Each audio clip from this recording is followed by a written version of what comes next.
What's good, my friends? This is a Spring Football Friday episode of Offsides. Mark, Ryan, and Diesel. We are the Fan Upstate rolling on until 7 p.m. today. What's going on with your voice today, Barry White? Man, I don't know. I'm just trying to find an octave, Diesel, and stick to it. You shoot for one octave, it doesn't work for you.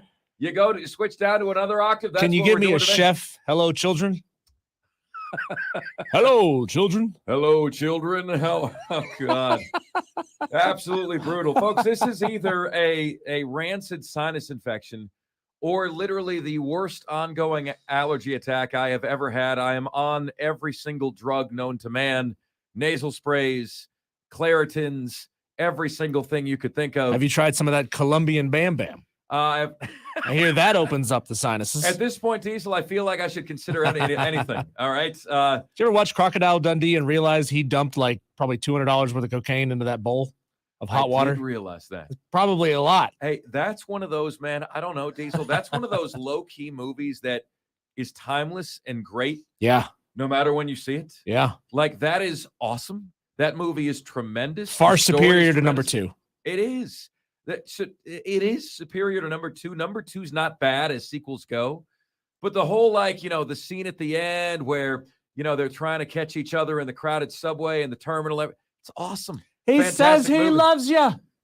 Pass it on. Pass it on. He loves you. In real life in New York City, people would say, go bleep yourself. Oh, they would. I'm not passing this message they along. Would. Go love yourself. Fantastic to be here with you guys in a Friday edition of the show. Folks, we are blowing it out today. All right. We are on every single available platform. Can I get an amen? So sorts of fired up. Diesel, tell our audience what we're doing today on the different platforms. We are calling this a free-for-all Friday. I don't know if we're going to do it every Friday, maybe the first Friday of the month. I think that would be a good time to do it. But we are going live across every single platform we have access to. We are live right now on the Fans Facebook page, on my Diesel on Radio Facebook page, on the Fans YouTube channel, on my YouTube channel, on the Fans Twitter, on my Twitter, and soon enough, Mark Ryan will connect it to his Twitter, and we'll be everywhere you want to be. We're MasterCard in that way. That's right. Coming into work today, I saw a Clemson license plate. It said "Cat In," as in hashtag cat in. Cats in the car. Not bad. What is the best team tag you have seen? I can't believe it. In the whole country, my uncle is the only one that has "Go Yanks" for Yankees. He actually got "Go Yanks." Maybe he's just a big fan of the New York's finest streetwalkers. If you could have a vanity plate, what vanity plate would you have? You ever thought about this? Yeah. What would be your vanity plate, this? You got to give me a minute to think about it. That's a deep cut question. And since you saw a license plate that said "Go Cats," I have to share with this. And it didn't occur to me to share it on the air when it happened, the day after it happened. But I'm driving up Woodruff Road the other day, daylight, 7:45, and there's a homeless man walking along Woodruff Road right out in front of Brick's Pizza with a cat, a big black cat, sitting on his shoulder. Not only is it on his shoulder, but it's on a leash, and it's perfectly calm and cool being there. So I'm like, we got a homeless dude who has a cat on a leash, on his shoulder, cool as hell, along this busy Woodruff Road traffic. Like, how is this cat not freaking out? Mine would be in the closet cowering, like, I don't know what to do. Yeah, no, and look, homeless people, man, they have weird relationship with very different beings. I know what my vanity plate would be. Well, what is it? It would be app hole. APP hole. That's fantastic. App hole. Mine would be, Diesel, 3 letters. I see you looking. I see you looking. That's what we're rolling with.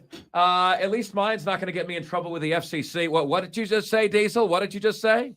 Folks, I'm going to be on the field tomorrow for the Clemson spring game. I'm really excited about that. Looking forward to it. Got the field media credential for the game tomorrow, and I'm pumped up. if you're going to be at the Clemson spring game tomorrow, let me know, and we will be out there with you. Okay? Well, I'd look forward to meeting you. I'll be right there on the field getting a bird's eye view of all of the action ongoing. Cannot wait to get a bird's eye view and to form opinions that are going to last for me until the season kicks off, right, in September. Really excited about that. Always pumped up about that. I know Clemson is expecting 60,000 plus, but there's going to be less than 200 of us on the field, and it is always a fun time. Diesel, I cannot rule out. I do not think I will have an opportunity to run down the hill, but I will. I'm always looking for an opportunity. Dare you to do it wearing a UCF hat. No, oh man, the UCF Mr. Offsides, Mr. Yeah. I do what I want. Let's see if he'll sack up and do it. Yeah, I don't know, man. I don't know if I'm interested in getting the media credential revoked, but we will be there tomorrow, ladies and gentlemen. A lot on Clemson and South Carolina's spring game today. Let's see. Whoa, Mark Ryan live. Turn the radio back on. He's terrified at what he sees. Kevin Hines wants me to wear a paper sign that says 31-30.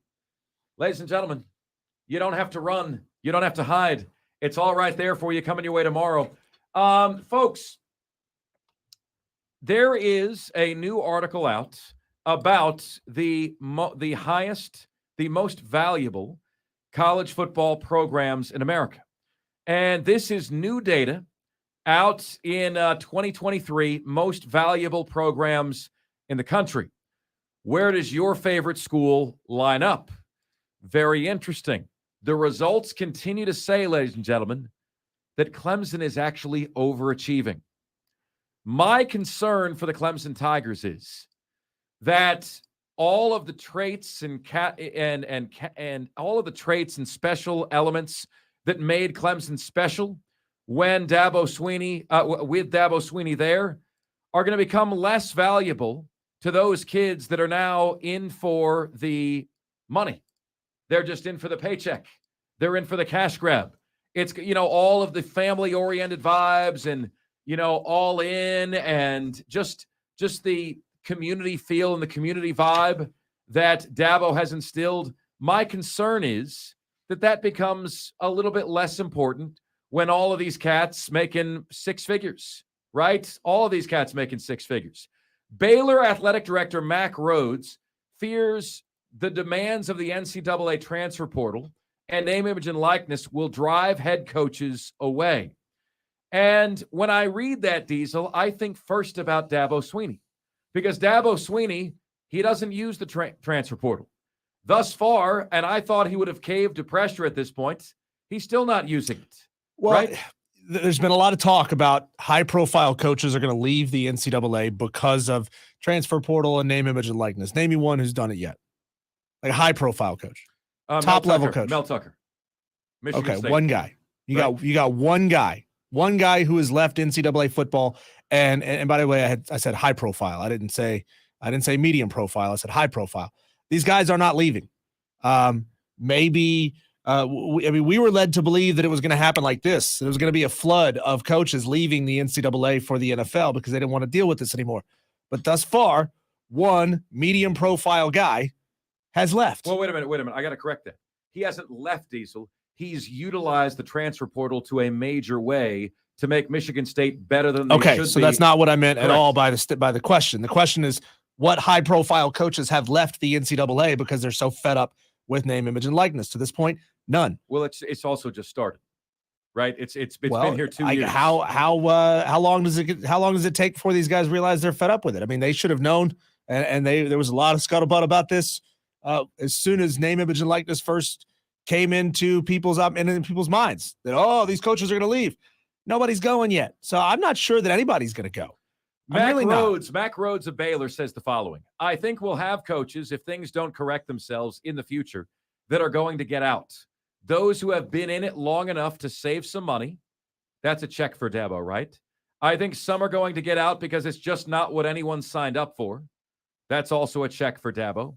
In this moment we are speaking, I think it has exploded when it comes to NIL and the transfer portal.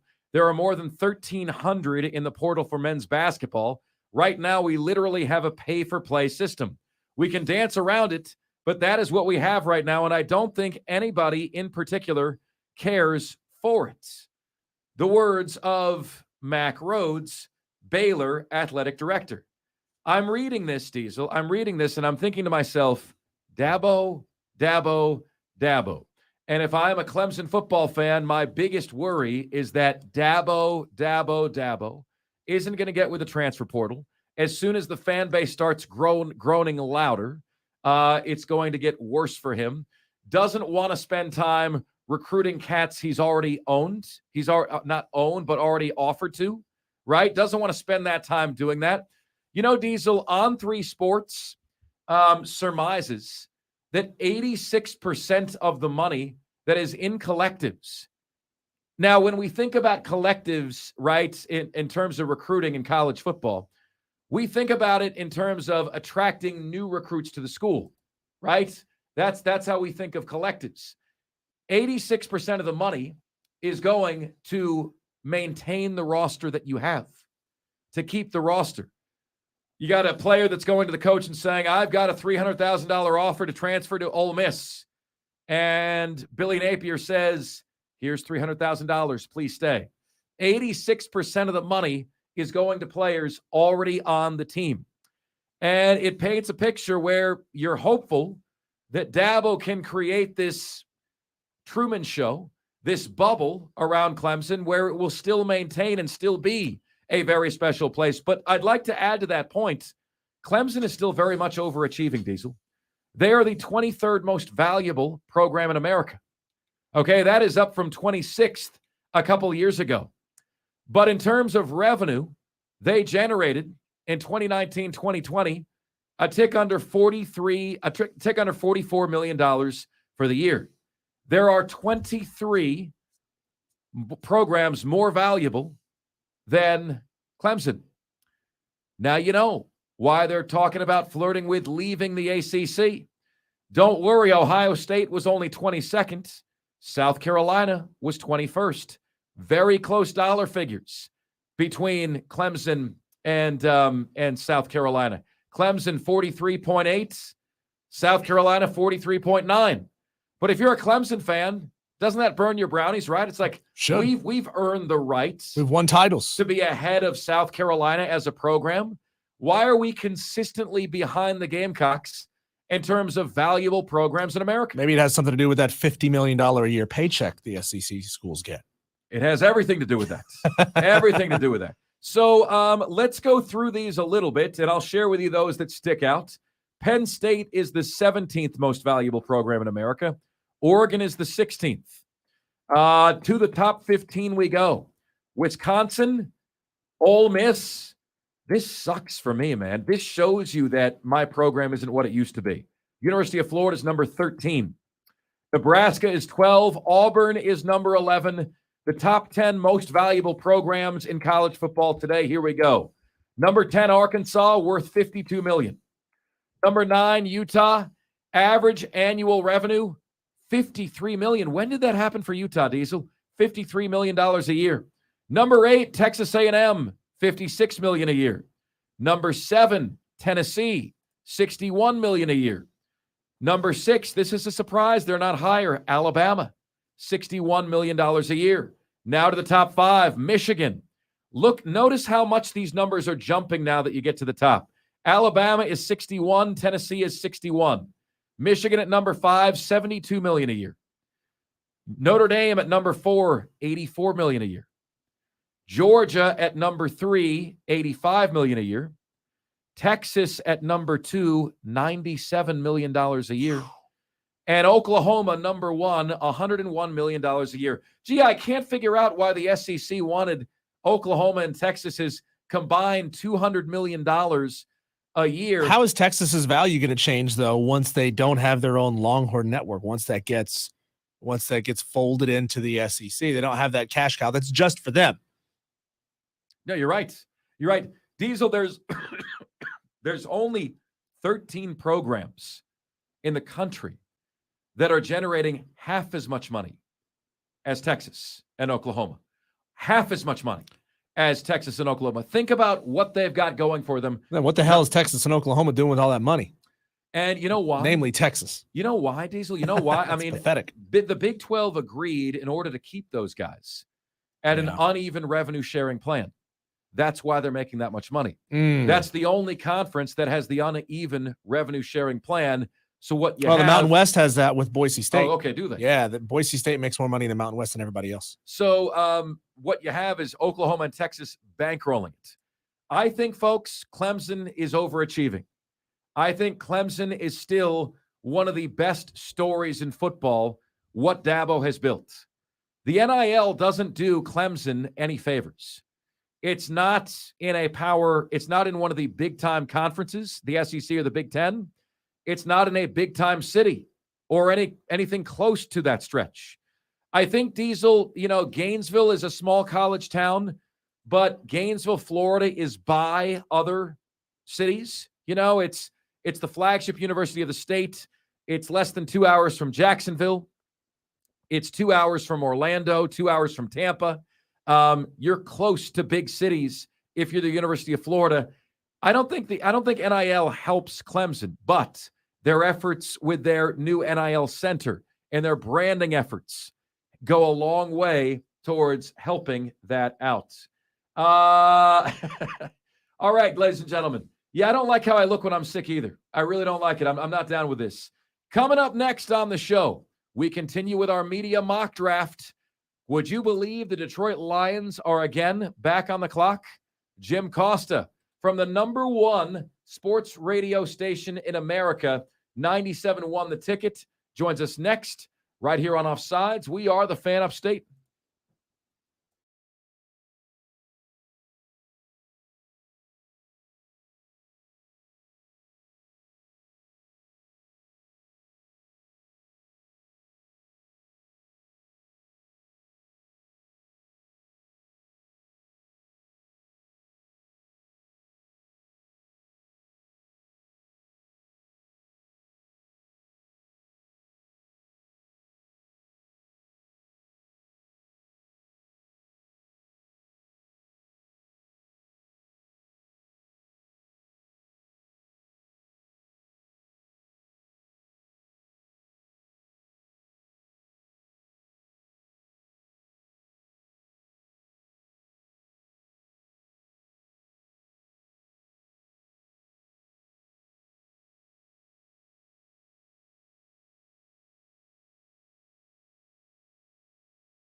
Sports Talk. Offsides with Mark Ryan.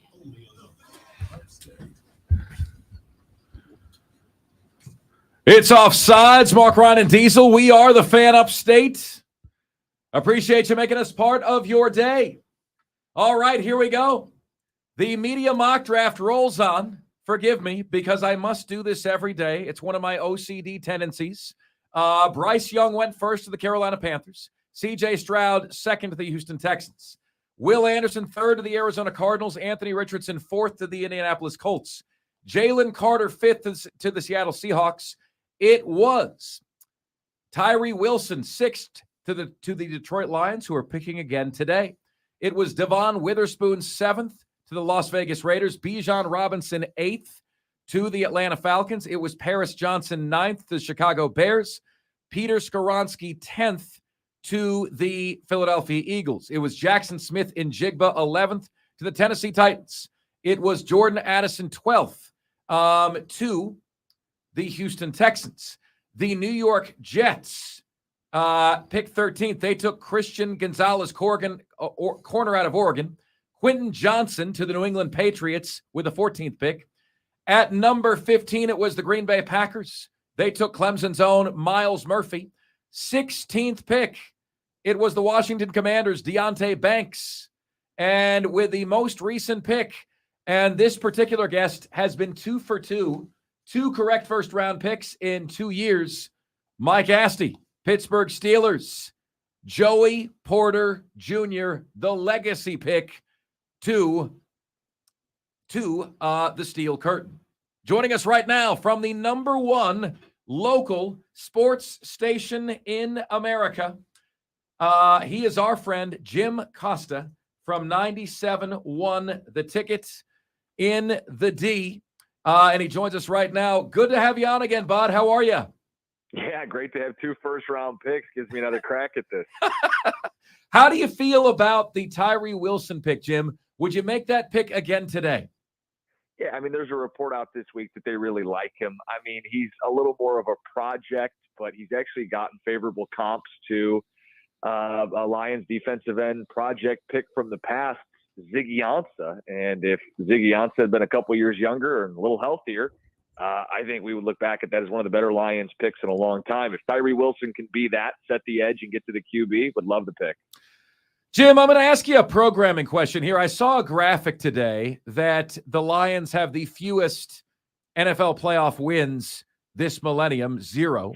And I'm curious, here in our market in the Carolinas, I will praise and slam Clemson where warranted. I will praise and slam the Carolina Panthers and the Gamecocks where warranted. What do Lions fans want? Do they want empathy for what they've been through? What do you find that they want as a host in that market? I mean, there's a lot of emotional baggage. I mean, I'm 30, and I have never seen a Lions playoff victory. So you got to understand, that's a generation where the idea of the Lions winning a division, winning a playoff game, it's not real. So there's a lot of skepticism, I would say, from the fan base itself. And then things are starting to look good. And I think you have people who are excited, want to buy in. And then I think there's a stereotypically older generation that says, "Oh, just wait. They're going to break your heart like they did ours." It's a really emotionally draining and exciting all at the same time. Jim, now we have a football program here in the state of South Carolina. For the audience, I'm not going to tell them who it is, but I'm sure they could probably figure out who I'm talking about. That has not had an awful lot of success over the past 15 to 20 years. And I can't imagine what they would be like to the point where they actually got it at the highest level. So I'd like you to predict what Detroit Lions fans would be like if you made a deep run to the playoffs and won a Super Bowl, having not had that success for an awful long time. Would they be the, golf clap, we're really excited, this is a great thing? Or do you predict cars turned over, couches lit on fire? Oh, Woodward would be a sea of upside down cars. We have the Dream Cruise. It's like old classic cars. Now, this would be every car flipped upside down. Because think about, we can picture seeing a Stanley Cup and a parade and the Red Wings. We've seen it with the Pistons, multiple iterations, bad boys going to work. The Tigers, 68, 84, and even recently 06 and 2012 getting to the World Series. We have seen it. We know what it looks like. For the Lions, it's hard to fathom, but I think it would rival just about any celebration in any city. And on that note, Jim, we were lamenting the other day just how bad the sports scene is there in terms of wins and losses. Mm-hmm. You could make a point that Detroit is the best of the pro teams in Detroit right now in terms of current form, in terms of how they're playing. Do you, like, what percentage of your shows do you actually feel like Dr. Phil giving everyone therapy? I'll say this. The Lions are king. And some of that's the fact that it's the NFL. But I do think a lot of it is just people have strong emotions with this team. And sometimes it is like, last year when they started winning some games, I would talk to people and I'd say, I'm sorry that they hurt you when you were a boy, but they're going to go into Lambeau and win on Sunday Night Football. And they did. But you are going to grips with this generational trauma over a football team.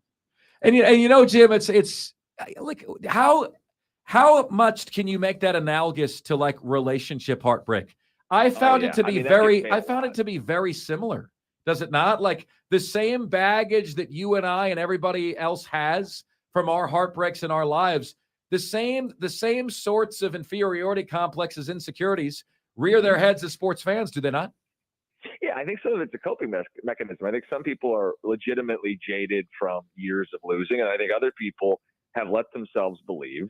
And it's like stepping on a rake and it comes up and hits you in the face, and they know what that feels like and the embarrassment of it too. And I think people want to like protect themselves from getting hurt again. So I think there's a pretty good chunk of Lions fans that I'll believe it when I see it. It's never going to happen. And then when you juxtapose it with the fact that they're coming off a 9-win year, 5-1 in the division, likable head coach, 2 firsts, 2 seconds.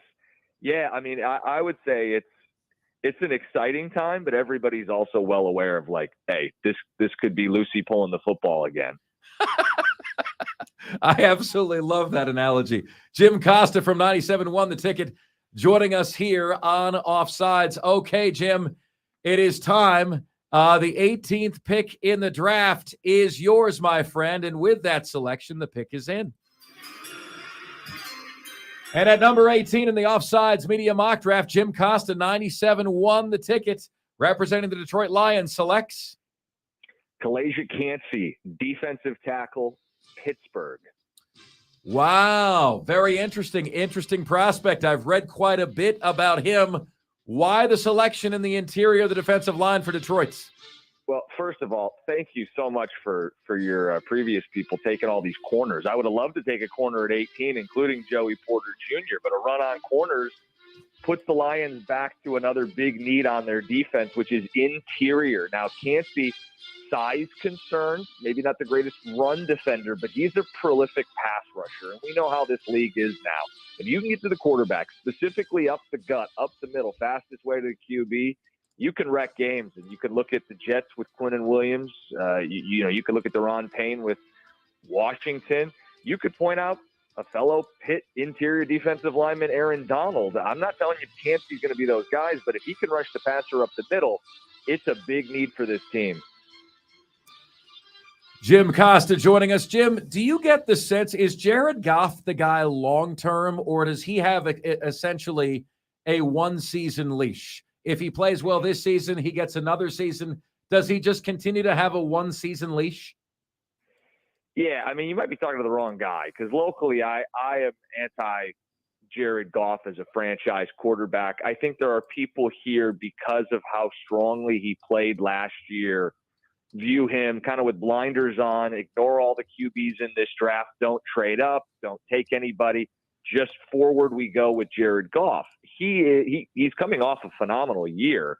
The comparison I make is it's Ryan Tannehill 2019, where Tannehill went 33 touchdowns, 7 interceptions, same yards per attempt as Goff last year. Managed the game, and the stats would indicate he's even better than that. But reality does sink in. I don't view Jared Goff as having that skill set to where you put blinders on and ignore other quarterbacks. Now, what does the team do? You got to keep in mind, Brad Holmes was part of the Los Angeles Rams when they made the selection number 1 overall for Jared Goff. He insisted to get him back in the Matthew Stafford trade. And I think we're all collectively waiting to see, is there an extension if Goff has a quality year next year? Do you want to extend him in the sort of economics of the NFL, the going rate? Are you going to pay him approaching $45-50 million a season? That's why, you could operate year to year, but at some point you're going to have to commit to him. And in large part, by not pursuing quarterbacks, you are committing to him anyway. So, I mean, to answer your question, yeah, it does still feel like it's year to year, but the Goff has won over quite a few people here. And how do you expect the running back rotation to play out in terms of who gets, pun intended, the lion's share of the carries there in the backfield? Yeah, I mean, Montgomery feels like a really nice pickup. I mean, we're familiar with him in the division with the Bears. He's a 3-down back. I would imagine he leads this team in touches, snaps, carries. He can catch the ball too. Some of that is his dependability, and some of it's DeAndre Swift's inability to stay healthy, run north and south. The fan base is all but out on DeAndre Swift. I mean, while Goff might be polarizing, I think if you polled Lions fans, 9 out of 10 would be like, he's not going to be here in a year. And it's just a question of, do they run him into the ground or, but I don't view him as a 50-50 kind of guy with Montgomery. They may take a running back in this year's draft just to give him another body. It really is amazing, Jim, that in a league where everyone was designed to be 8-8 with a 16-game schedule, just how difficult a time it's been for Detroit and Detroit Lions fans. So I want to let you know on a personal level, man, I'm so excited for you at the season you get and all of the hosts. I hosted in Tampa, Jim. I just have such a feeling for you guys. I was in Tampa when the Bucs were bad, and that is brutal day in and day out. It's walking into a bleep show every single day. Well, how about this? Yeah. How about this? The Buccaneers have won the Lions division more recently than they have. That's a true story? That can't be true. It's a real stat. I think it's like they were in the same division early 2000s. I mean, the Lions haven't won their division since the early mid-90s. Wow. And here you go. That's an incredible stat, Jim. I'm excited for you, man, on the season that is to come, and I'm super happy for your success. Thanks so much, Jim, and congratulations on all the good that has come in your life, both personally and professionally, pal. I truly appreciate you.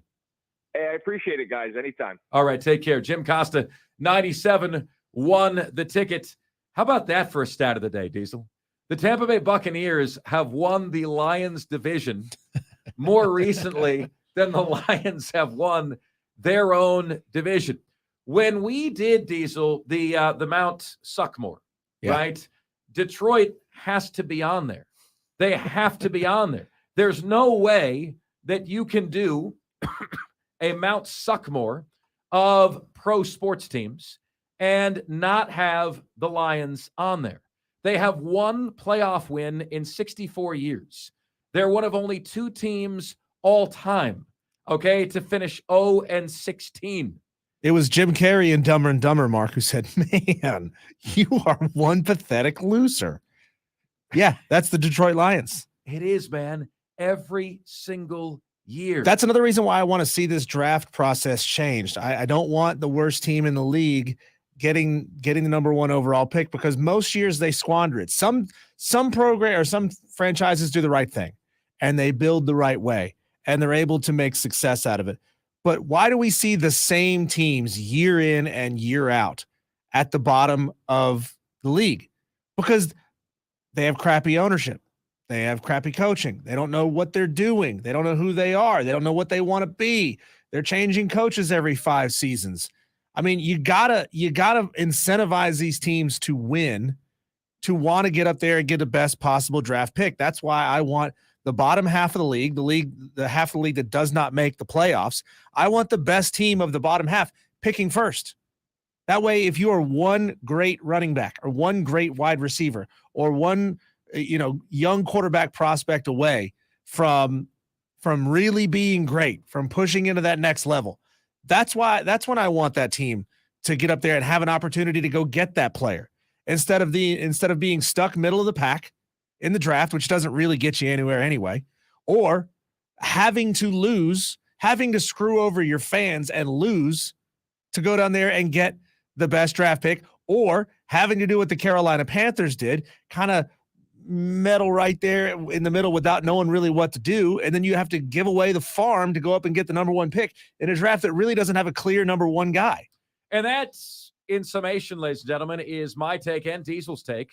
And our problem, it's not that we don't think Bryce Young can be good. I was watching a clip today of somebody from Pro Football Focus who thinks he's going to be among the next level of quarterbacks below Patrick Mahomes. So he thinks he's going to be in the class of a Herbert, a Lawrence, a Burrow. He thinks Young is going to be in that class. And you know what I say to that, Diesel? Great. You didn't have to give up 2 firsts, 2 seconds, and DJ Moore to make that happen. You just had to lose games. He was right there for you, and you screwed the pooch. You had to make a 2-month sacrifice, and you couldn't do it. Could you imagine what it would have been like if they had told Steve Wilkes, hey, you're not going to get this job. You're not. So you might as well lose games. Why didn't they? Why didn't they? Yeah. Because imagine the bleep storm that would be following the situation with what's his name with Miami. If they had told a black head coach, you don't have a shot at getting this job. But Diesel, it wasn't about that he was African American. Is that I know that going to be the best candidate? No, I know that. You know that. But Diesel, like, think about how much better it would have been for the franchise. Yeah. Just to like take the special teams coordinator and say, you're going to be the interim coach. Okay. Probably not going to be the full-time coach. And I want you to play the young guys the rest of the way. If you do what I say, we'll consider keeping you on the future staff. Yeah, I think you got to have a guarantee at that point. You got to give me a guarantee that you're going to keep me on staff. If you want me to lose games, if you want me to purposefully not give myself the best chance to win football games, you're going to have to guarantee me that I'm on this staff going forward. And I get that. I get that as well. But that is essentially our beef. In the end, folks, it comes down to championship GPA. You know, when you look at the grade A through F that you would give your owner, what grade would you give your general manager? What grade would you give your coach? What grade would you give your quarterback? And those teams in the NFL, those franchises that have a B or an A in all 4 areas, yeah, those are the ones that win. Honestly, Diesel, look at what Carolina has been. At owner, you'd have to say it's an F, right? Right. Dave Tepper has been an F. At GM, it may be a C. It's kind of undetermined. At coach, it's been an F. And at quarterback, it's been an F. F, C, F, F. This is like the FCC. It's like I'm cursing on the air, ladies and gentlemen. Well, you talk all the time about how the league should be random. There's 32 teams. You should win a Super Bowl once out of every 32 seasons. Well, you know, if a team figures out how to be great, they're unlikely to give all that up by changing their head coach, by changing their ownership, their GM, their quarterback, their star wide receiver, their running back. They're not going to change all of those things. That's why they stay great, is because they can hold on to a core of the team for 2, 3, 5 seasons in a row, whatever that might be. But if you made it so that the teams who are right there on the edge of getting into the playoff, if you make it so that they can have first pick in the draft and get the player that they need to push and get into the playoffs, then you randomize things more, because you put more teams that are on the come up into a position where they can be successful. Otherwise, you're putting them in the middle of the pack and they're never going to get any better than they are. And there's no incentive for the team, the coach, the ownership to really even try. They just have to be good. They just have to begin. Well, being good's hard in this league. But I'll tell you, the other thing, Diesel, is if you look at the EPL, the English Premier League, the same teams are always great in that league, and the same teams are always getting relegated. And there is no salary cap. The same teams have all the money. Yeah. Manchester United has all the money. The NFL at least tries to be equitable. And so they're handing you the best players in the draft. Think about how bad you have to be handed top 10 picks and still suck every single year. Well, the Jaguars, they very well could have screwed this thing up with Trevor Lawrence. You could ruin a guy's career by giving them god-awful coaching for the first couple of seasons of their career. You could ruin them mentally by doing that. It could have gone the other way. Now, obviously, the Jaguars had a better season than anyone expected them to have this year, and it's because they had 2 years in a row where they got really high draft picks, and maybe they'll be able to turn this thing around. Maybe I think Shad Khan's finally at that place where he's like, man, I don't want to lose anymore. I don't want to suck anymore. I'm going to do what it takes to go out and start winning. But not every owner wants to do that. These guys, they are investors. People got to realize these owners are not invested emotionally. They are invested financially. And when there's a guaranteed profit by being in the NFL, none of these teams lose money. They are guaranteed to be profitable. Like, what do they care? Like, I don't know how much these teams are profiting every year. Ownership is, if it's $100 million, if it's $500 million, I don't know what that number is. But it's like, you're like, okay, I could do minimal investment into my franchise and still make $100 million. Or I could invest everything, go out and win, get rings, get trophies, and put $500 million in my pocket. Well, $100 million for doing nothing sounds still pretty good. Then you have Diesel, the teams and the owners who pocket more by not putting a winning product on the field. Right. The Chicago Cubs did that for years. Sold out Wrigley Field, didn't invest in the team. What incentive do they have to invest in the team when the fans are selling out either way? It's the ownership of the Rays. Why would I invest in my team if you're not going to come over here to see us play anyway? Because the scouts are awesome, because they're going to win, because they're going to shock the world. Okay? Yeah, that's a great way to have your best talent, and I mean talent in your offices, leave year in and year out. Somebody in that league will recognize that you're a dynamite talent scout. And you'll get hired away by the Braves or hired away by the Red Sox somewhere in your division. And now you're going to be facing that guy across the field from you because you, the owner, didn't care to invest. Up next on the show, we'll take a look at some of the positional battles ahead of Clemson and South Carolina's spring games. What positions are truly up for grabs? This is the most interactive sports talk show anywhere. Today, also on YouTube. And every day, also on YouTube. The Fan Upstate on YouTube. We are the Fan Upstate.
It's Offsides, Mark. Mark, What is get you a top hat, a monocle, and a cane, so you'd be like, "My name is Mark." what is bubble gut of the mouth called? I got diarrhea of the mouth these That's days. not man. that's not what diarrhea of the mouth No, is. I know, but it feels like it. That's where you just can't stop talking, It's and everything brutal. you say is. Some could say I've been suffering from that for 4 years now. Some could say you've been suffering for that for 45 years. That's also true. It's Offsides, Mark, Ryan, and Diesel. We are on every single platform today, and we are having a blast. Facebook, Twitter, YouTube, your terrestrial radio signals, 97.7 FM in Greenville, 97.1 FM in Spartanburg. Folks, the spring games are coming up this weekend, and there are quite a few battles that are going on right now. For the Gamecocks, you've got positional battles at running back, edge, and linebacker.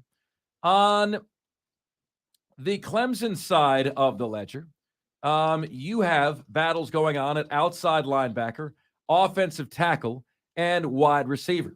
I'm curious, what positional battles are you guys most excited about this year coming up? How about, by the way, my alma mater, Florida, having their spring game last night, the orange and blue game? And I don't know if you saw this, Diesel, but Lane Kiffin trolled us in our own spring game. Okay? Look at this. I'm going to show this to you, and you're not going to believe it. Look at this. Look at this level troll job. Do you see what he did here? Do you see what Lane Kiffin is doing here? Do you notice what's happening here? Yes or no? No, I'm confused. So what he's saying is Florida Foot Gators fire, and it's because it's 7-7 in the fourth quarter. And so he's making fun of the lack of scoring, the lack of offensive firepower in our game.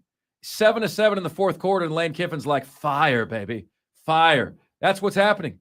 And I have no problem with it. No problem with it whatsoever. I can't even say I'm burnt about it. That tweet's been seen 1.5 million times. Him making fun of my alma mater. He should make fun of our alma mater. It's pathetic. 7-7. The new quarterback, Graham Mertz, looked awful. But I will tell you what, my friends, you look at some of these position battles. Running back, I think, is going to be really interesting for the Gamecocks. Juju McDowell comes into spring as the starting running back. But how about some of the other guys, right? There's 4 transfers and true freshmen, if you count all these guys. And so, you're wondering, how does the running back position shake out if you are a Gamecock fan? Is it Juju McDowell's job to lose? Is he the guy that's going to be the bell cow back? Will Beamer have a bell cow back this year?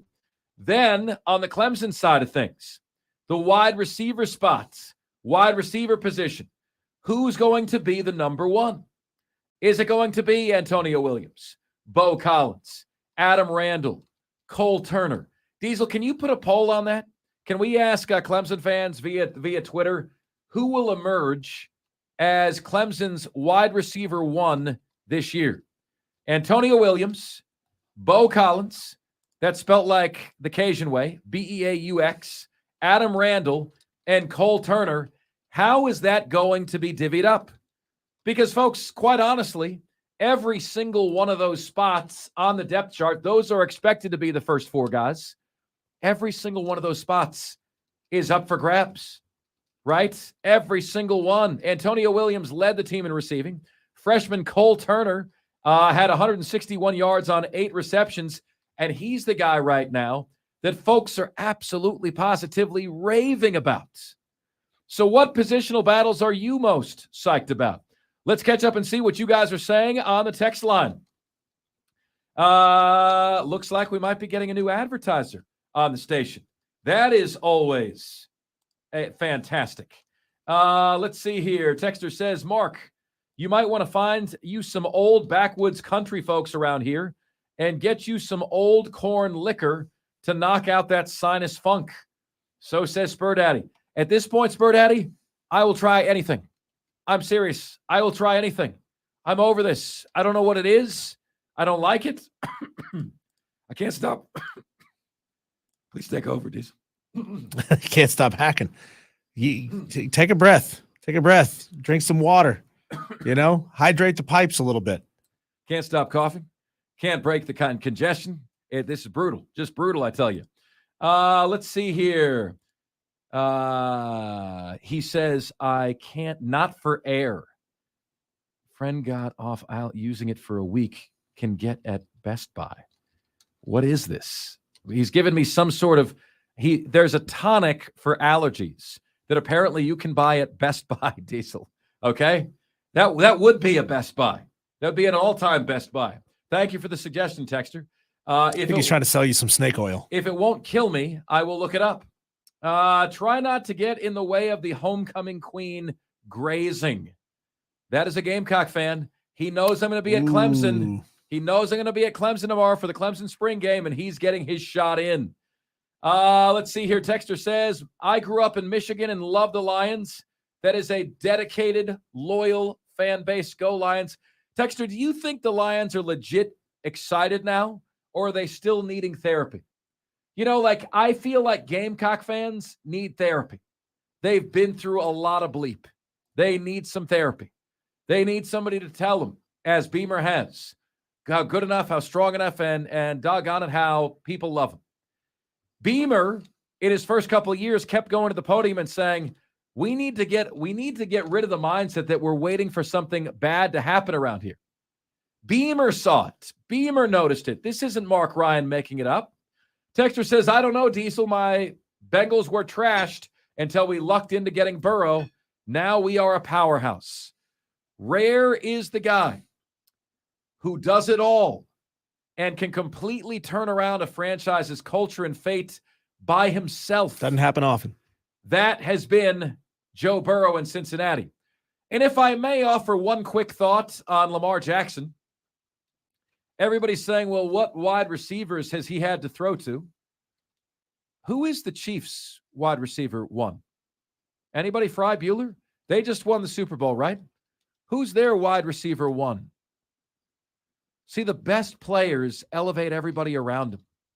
The second-tier players say, I never had any wide receivers. Never had any wide receivers whatsoever. The best players make the team, make the culture, make the franchise. That has been one Joe Burrow. Up next, we've got Brent Beard, Heisman Trophy voter, joining the show. There are some realignment rumors circulating today. We'll tackle that with our buddy Brent next, right here on the most interactive sports talk show anywhere. It's Offsides, Mark Ryan and Diesel, and we are the Fan Upstate.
What is good, my friends? This is the most interactive sports talk show anywhere.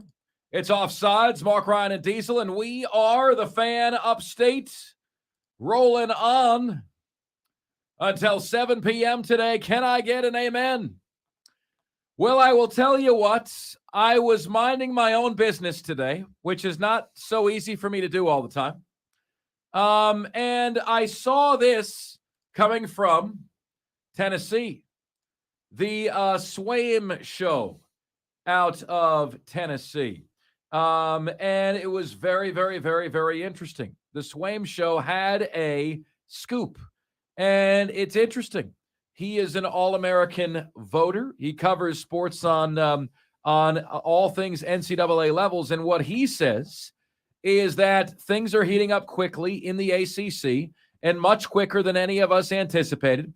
Talks between university ADs are ongoing with both the Big Ten and the SEC, and several university athletic sources now believe there are exit options.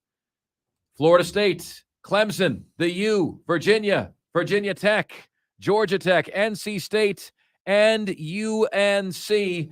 Our next guest always says realignment doesn't go away, but sometimes it just remains dormant. And I will say this. You know, Brent is a friend of mine, as you guys know. Part of being a friend is having your boys' backs.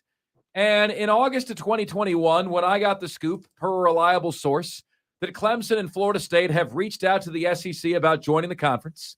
The SEC at the time didn't feel like they gave them anything from a streaming perspective, that Oklahoma and Texas didn't. Notre Dame was the only free agent that would add to the pot. That was the feeling at the time in 2021. Many of you guys set me on fire. I had many five-alarm people here in the upstate coming after me. That liar, the thing is, people don't like you to upset the apple cart about your team, right? Like, hypothetically speaking, ladies and gentlemen, let's say I had a bombshell, okay, on South Carolina, or I had a bombshell on Clemson that was going to get your team the death penalty for the next 6 years. Do you honestly expect me not to come out with that if it's true? Like, if you had a bombshell report on your own team and it would give them the death penalty for 6 years and you knew it was true, do you keep it under wraps or do you come out with it? Folks, the truth at some point is going to come out. Life, as Jeff Goldblum said in Jurassic Park, finds a way. Brent Beard joins us right now on the show. Brent, the realignment rumors are churning once again. Now folks wondering, is there a way out of the grant of rights for the different teams in that conference?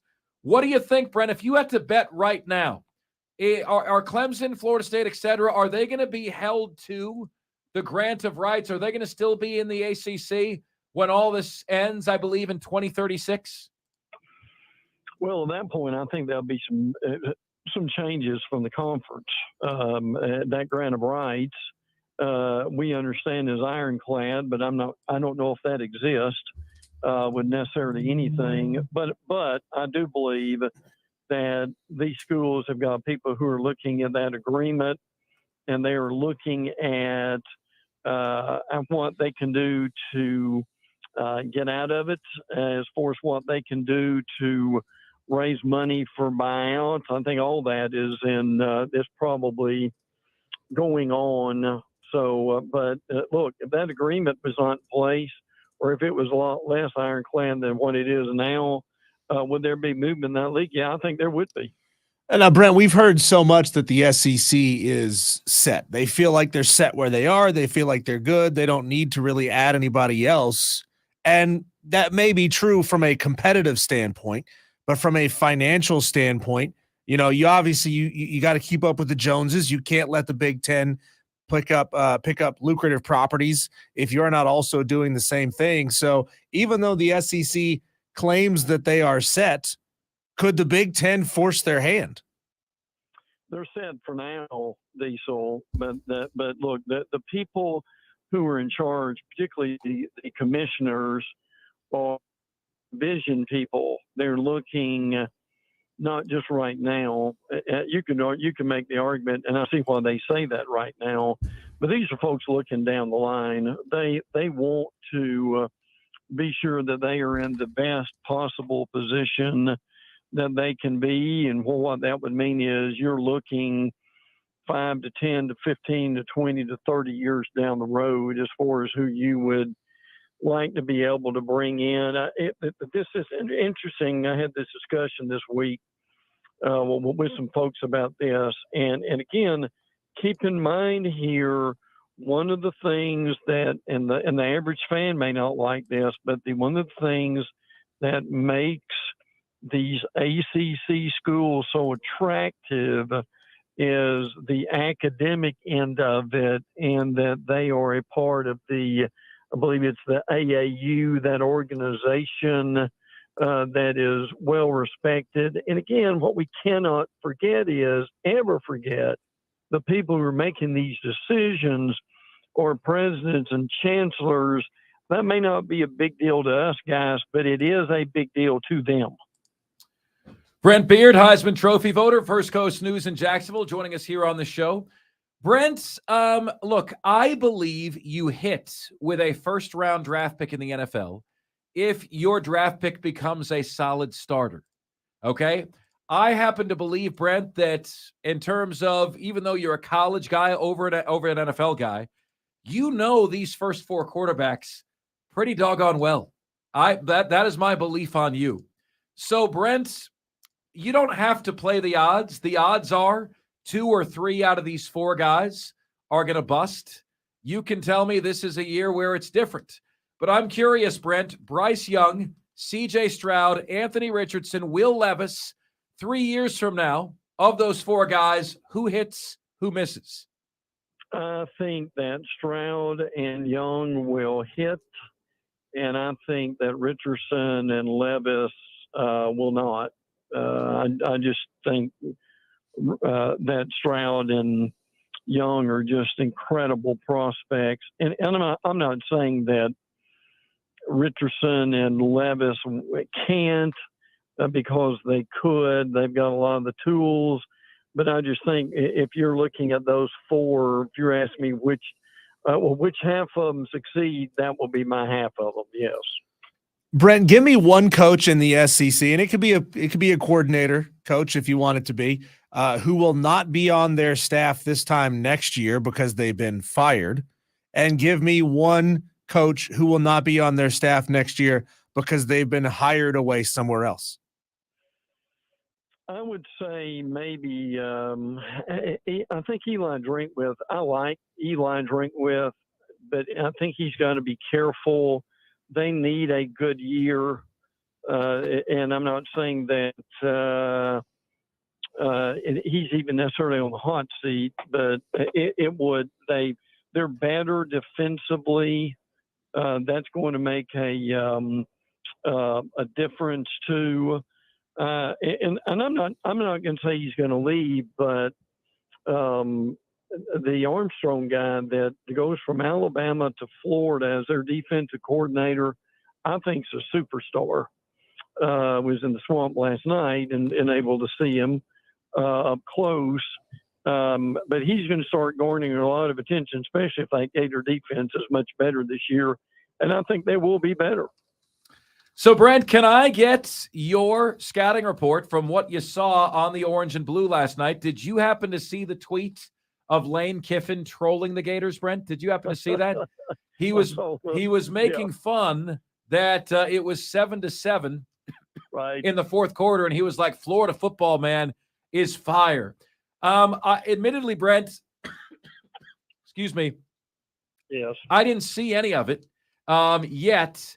I was told that the defense looks better and Graham Mertz looks awful, but I'm interested to hear your take on what you saw. Well, I'm fittingly fresh from Florida Field. So yes, the defense I did think was better. The pass rush was better because all the quarterbacks struggled. I think there were not. I mean, basically, if you touched the quarterback, that equaled a sack. I believe there was about 9 of them. So And I would agree with the quarterbacks. There was nothing outstanding in that situation either, guys, frankly. I mean, Mertz was okay. I think what I liked about Mertz was that he was able to complete the routine passes to the backs and the tight ends, which they will do a lot of. None of the quarterbacks, Jack Miller and Max Brown, none of those guys really threw a decent deep ball, and that's something they've got to really work on. The receivers, Xavier Henderson, Pearsall kind of bailed them out a few times. I still think they can run. We've been pretty good offensive line. The Gator schedule appeared in the press box on the monitors, and we were looking at that. And one of the Gator media by me made a pretty good point. He said, I see 8 wins on that schedule, and I also see maybe 7 losses. But the ones we came up with were Kentucky and Missouri and Arkansas, were 3 50-50 games. That if they could win those games, they would make a big difference in the season. So, and I believe I mentioned last week, I had a chance to be with the media with Billy Napier a couple weeks ago when he came to Clay County in the Jacksonville area. And I was impressed with what I heard. He explained what happened last year. He explained what he thinks is going to happen. Now, look, they've got to give him some time, and I think they will. But I still think they can be 6-6, 7-5, 8-4 if the ball goes well with the bounces. Look, they're not ready to win the East. We know that. I don't think they're ready to be second place in the East at this point.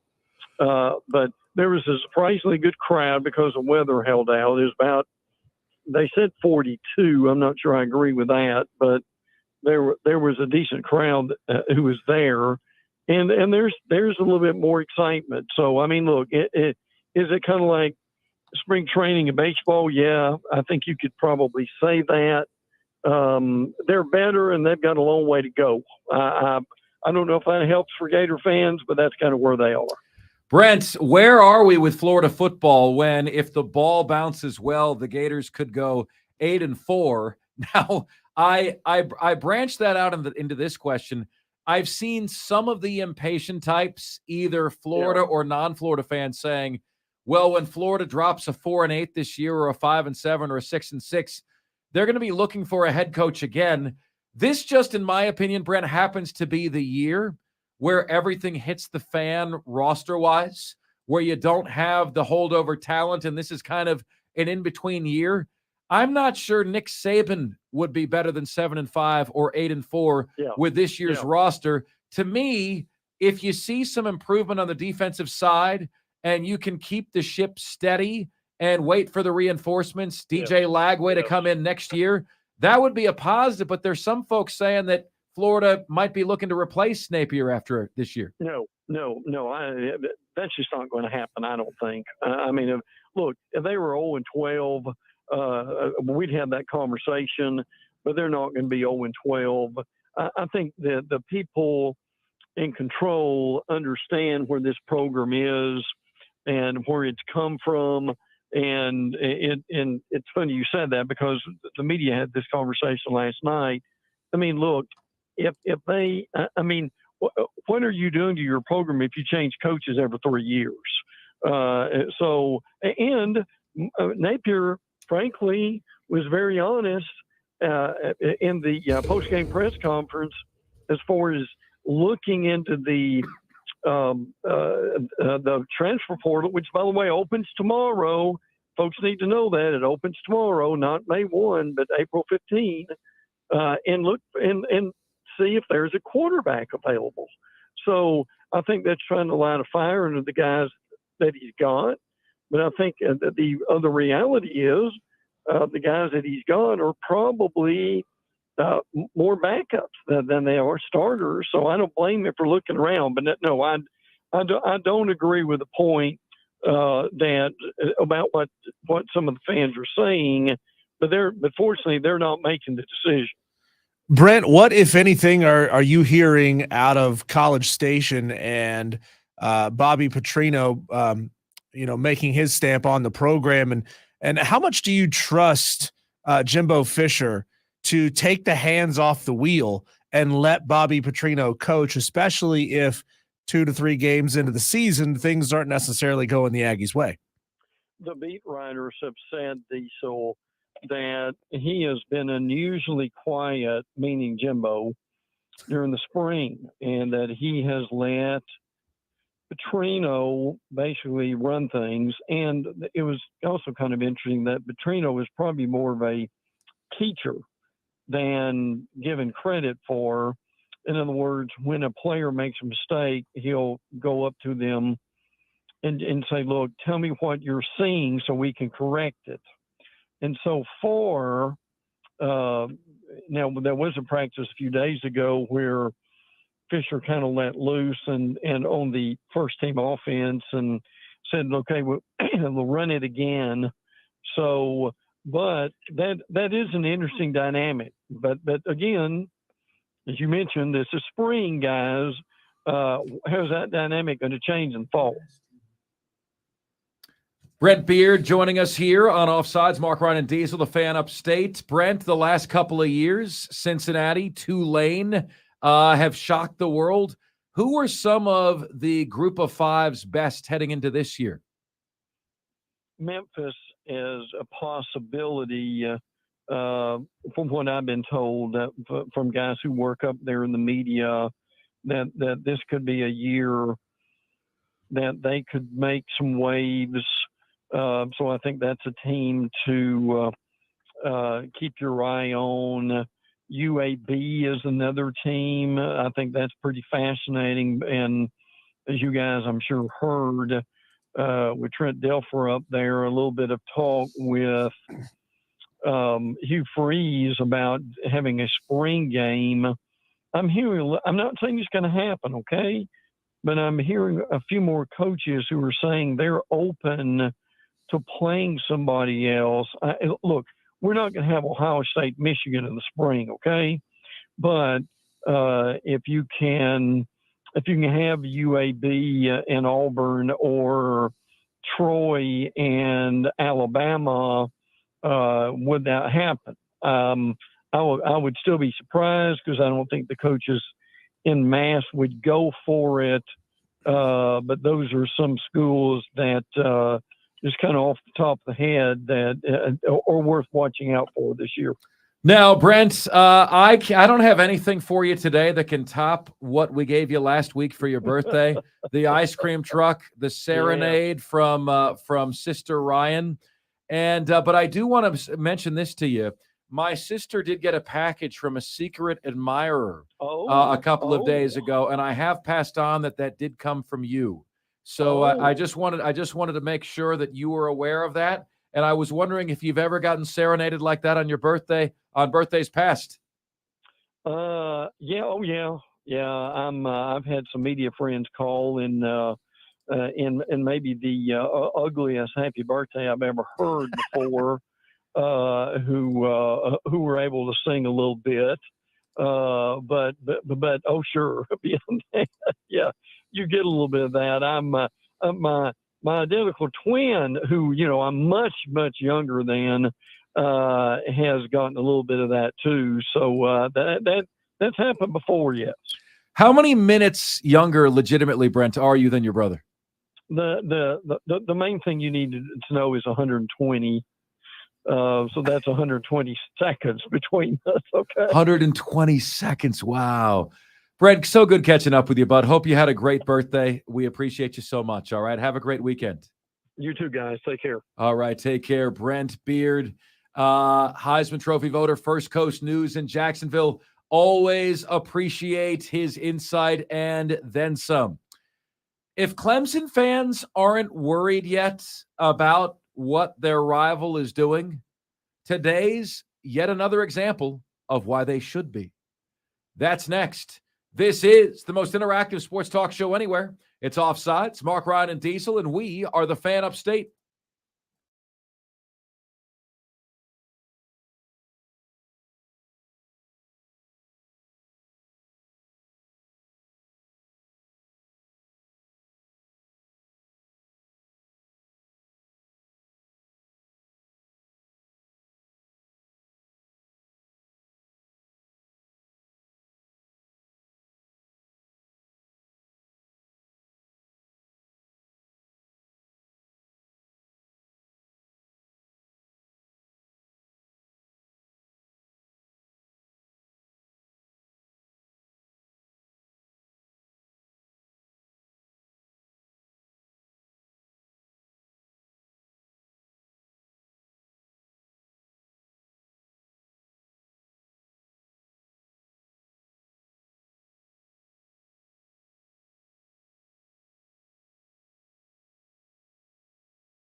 It's Offsides. Mark, Ryan, and Diesel. We are the Fan Upstate. Happy Friday, one and all.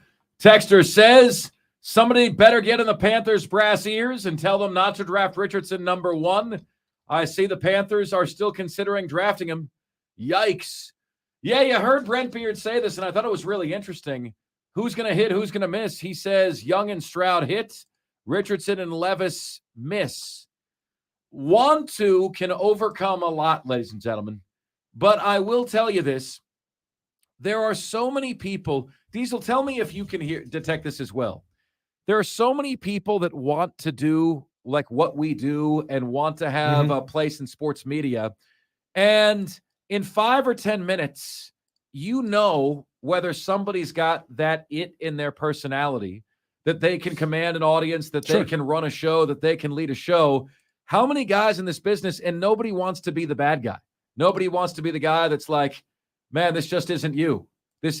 But all the time I get audio clips sent to me and they just don't have it. The will can overcome a lot, right? But what you need to be successful in our business is the talent and the will.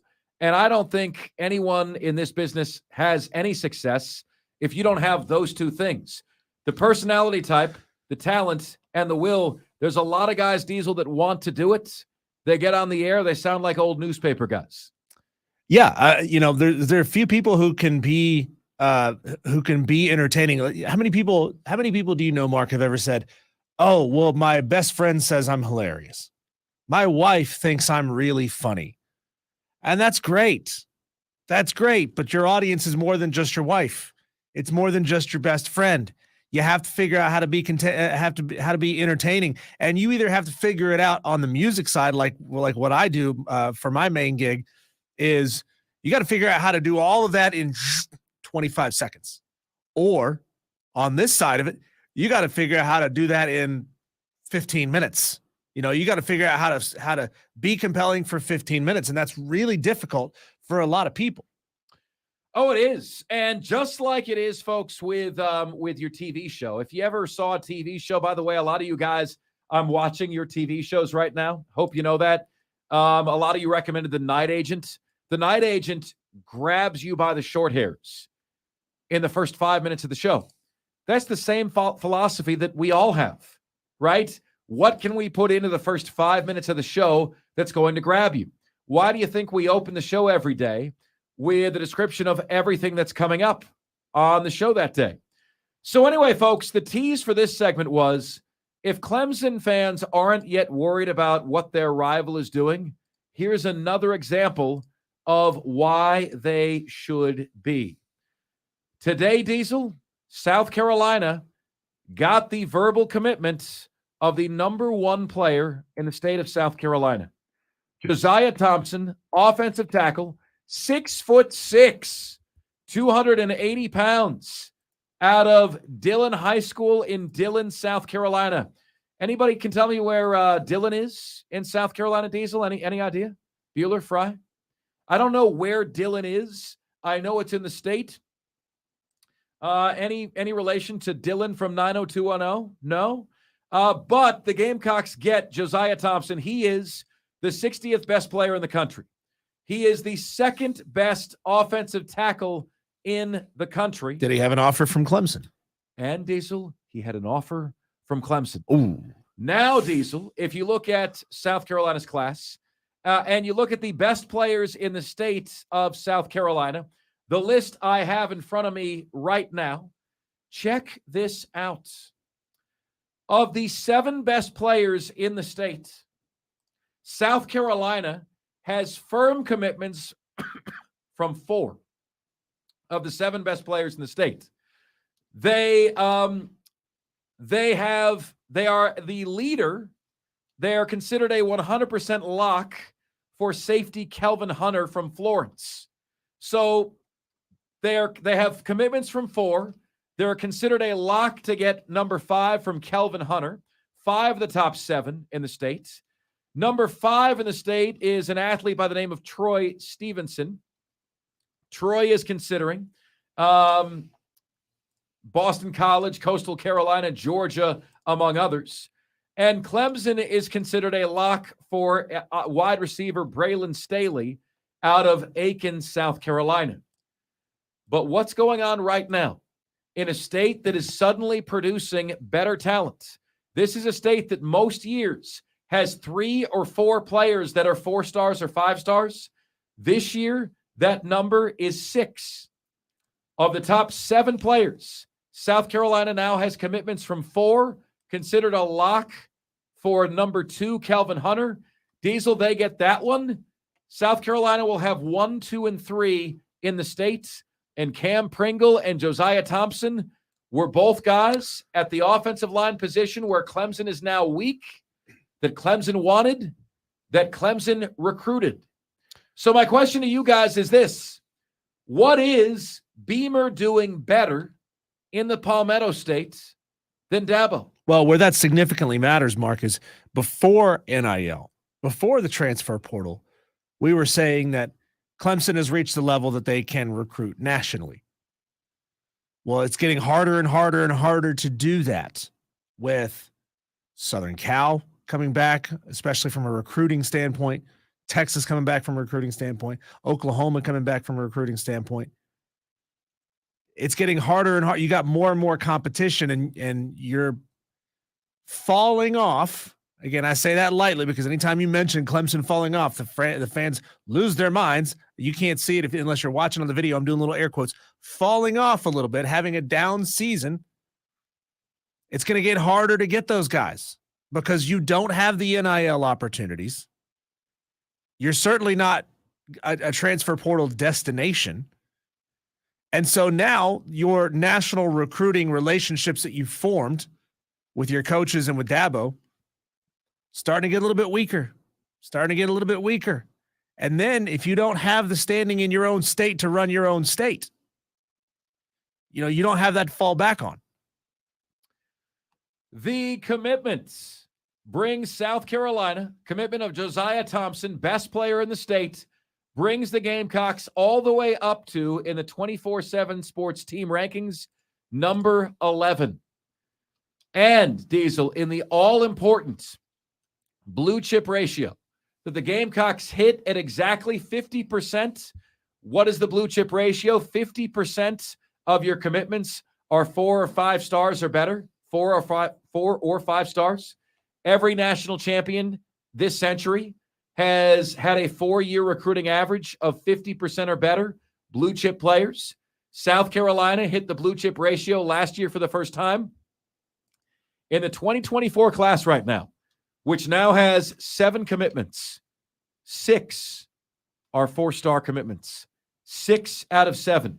Beamer has a blue chip ratio this year thus far of 86%. So South Carolina's class right now is number 11. When do you really start to take the classes seriously? Probably a couple months from now, mid-June. These classes in the end will have 20 to 25 players, right? My Florida Gators right now are number 6. Florida State is number 7. Tennessee is number 9. South Carolina is number 11. Diesel, Clemson, number 18. Not good enough. As you well know, that is not going to be good enough. Now, it is very, very early. But right now, Clemson is behind Wake Forest, North Carolina, Texas Tech, Minnesota, and Iowa. In other words, they're behind average run-of-the-mill Power 5 programs in the recruiting rankings. Meanwhile, the Gamecocks are knocking on the door of the top 10. And for a while, because there wasn't a lot of talent in the state, Dabo looked elsewhere. Beamer seems to have made priority number 1 locking down South Carolina. And folks, he's winning these battles. He is flat winning these battles. And it is damn impressive. When Clemson wants a guy and loses a guy to South Carolina, that is impressive. Then that was the case for not 1, but 2 offensive tackles The combined weight of both of these guys, 618 pounds. Cam Pringle, 4-star, the third best tackle in the country. Josiah Thompson, the fifth best tackle in the country. Unbelievable. Great job, Shane Beamer. Folks, I don't know what else you can say. Just a fantastic job by Shane Beamer on the recruiting trail. Can he actually deliver a top 10 class? I mean, he was top 5. Then they didn't get a commitment for a while. They fell all the way to 16. They get Josiah Thompson today. They're back up to number 11. Who is next? Is it this cat, Kelvin Hunter, safety from West Florence High School, Florence, South Carolina? 13th best safety in America. 91 overall prospect grade. Clemson fans, here's my point to you. Realize Beamer is not only beating you on the football field now. Beamer is now beating you for recruits that you want. And they say that the stages of grief, Diesel, as you know, are denial, anger, bargaining, depression, and acceptance. Clemson fans are very firmly in the denial stage. Oh, that's cute. Let me know. Wake me up when they beat us. Oh, wait. Like, that's where they are right now. Well, there's a lot in the bargaining stage as well. Well, you know, we didn't make the playoff, but at least we won an ACC championship game. Well, we didn't beat our rival this year, but we beat them 5 years in a row. That's bargaining. And that's where they are. And that's what they're doing. So if you are a Gamecock fan, listen, I know there's not a lot of Clemson fans giving you credit these days. You're winning on the field. You are winning the battles on the line of scrimmage because you're getting 2 tackles that Clemson sorely wants and can't close the deal on. Coming up next, let's all credit the Robins. I'll tell you what I mean by that next. This is the most interactive sports talk show anywhere. It's Offsides, Mark Ryan and Diesel, and we are the Fan Upstate.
I'll tell you what, man. There are some days where there is a real value in your mind. Like every single day, we have a 4-hour presentation that we're graded on. Honestly, like how would you guys react in that kind of environment and that kind of day in, day out? Sometimes, man, I'm going to just be real with you. There are days where I feel like each and every one of us thinks we don't have it. Man, I tried today. I did my best. I didn't have my fastball. Fastball wasn't working.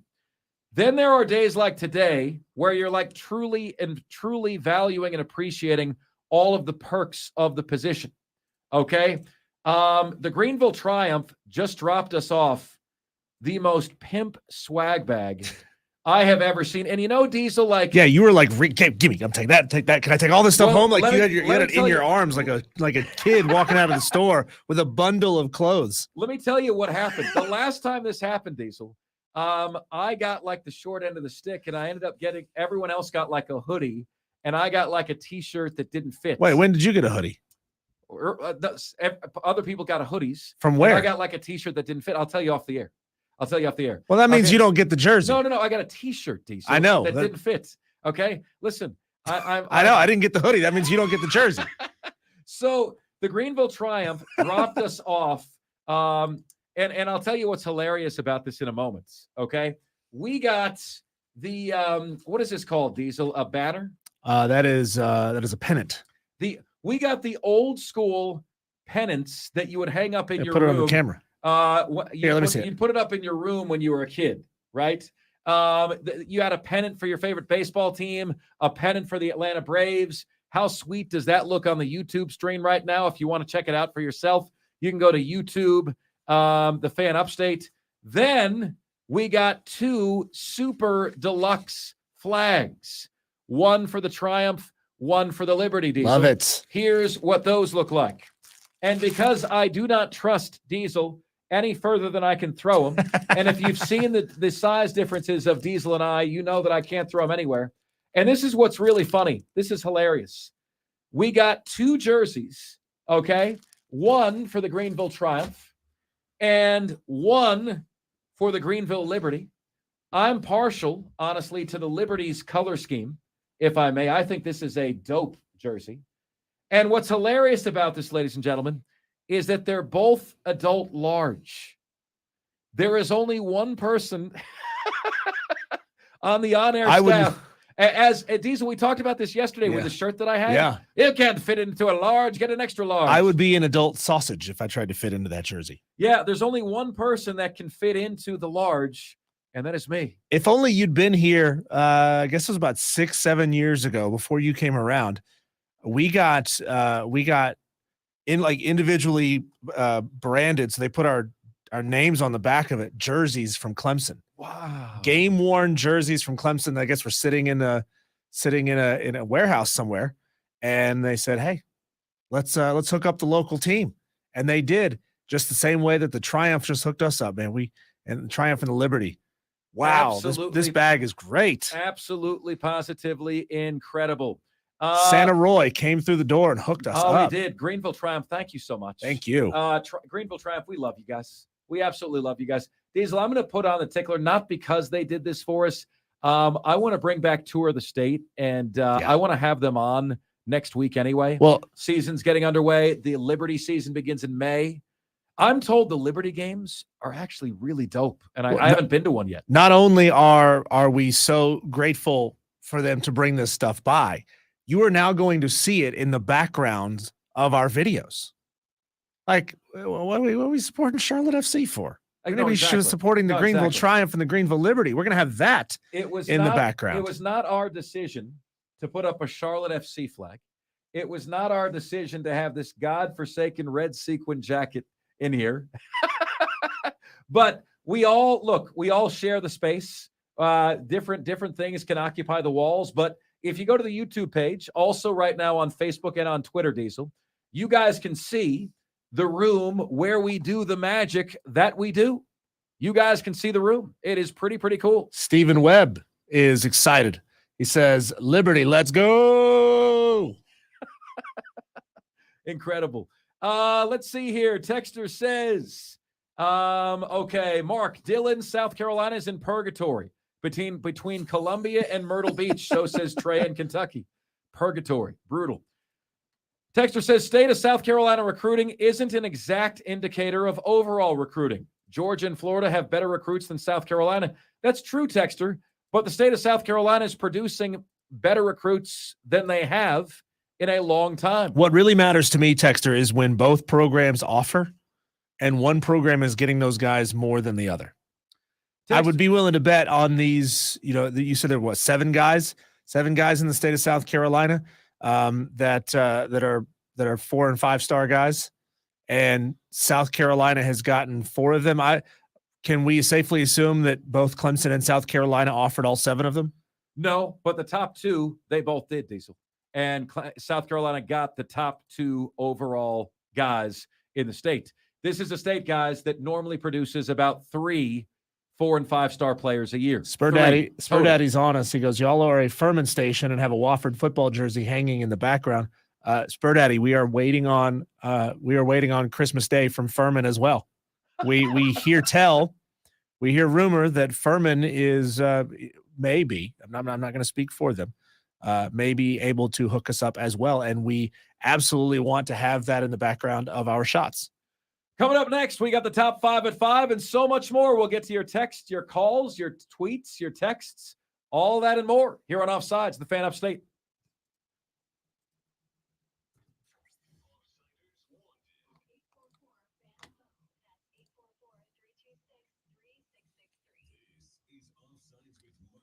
Look at Mark sneaking out of here with the jersey before I even get a chance to see that it's gone. Hey, guys, we appreciate all of you for being here on the stream for the entire show today. For the first 2 hours, we're going to do this, I think maybe the first Friday of every month, a free-for-all Friday where we go live across all of the platforms. But we'll be live on YouTube every single day that we're both live here in studio. So you will see it on YouTube every single day. But we'll be doing this free-for-all Friday. We'll have to decide exactly how often we want to do it, but probably every first Friday of every month. So appreciate you being here. If you have not yet, if you are watching on one of the other streams like the Twitter page, the Facebook, go find us on YouTube, the Fan Upstate. Hit that subscribe button.